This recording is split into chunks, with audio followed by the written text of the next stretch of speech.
Rino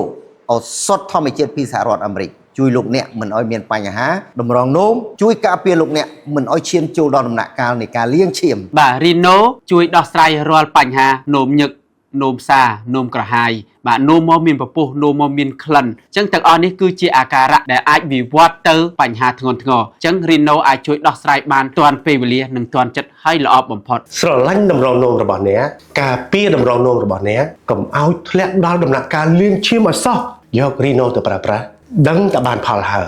យខ្ញុំក៏បានប្រើប្រាស់រួចមកហើយដែរមិនត្រឹមតែខ្ញុំទេអ៊ំពូមីងអ្នកភូមិជិតខាងក៏បានប្រើប្រាស់រួចរាល់ដែរសូមស្ដាប់សាកសីទាំងអស់គ្នាពីដំបូងអាត្មាមានអាការៈនឹងនោមតឹងនោមទាស់នោមញឹក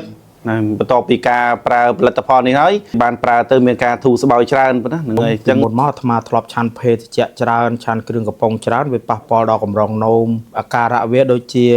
នោមញឹកនោមញាប់ហើយនោមមកសល់មួយយប់អាត្មាអាចងើបឡើងដោះទុកសัตว์នោមនឹងអាច10ដងប៉ុន្តែឥឡូវនេះទៅនោមមួយយប់អី2ដងអីទេចម្រើនពរនោមញឹកនោមមកញាប់ធ្វើទុកដៃជើងឈឺរ៉ាំរ៉ៃពេលអាចប្រើលទ្ធផល Rino នេះមកល្អប្រសើរនោមស្រួលសម្រានបានខ្ញុំក៏នោមទាស់នោមញឹកឈឺលិញចកេះនោមមានពពុះនោមក្តៅនោមសល់ភ័យខ្លាចដូរលៀនដូរអីណាតែយើងប្រើ Rino ទៅវាលែងនោមទាស់នោមញឹកអីអស់ហើយអូសប្បាយណាស់សប្បាយចិត្តមែនតើ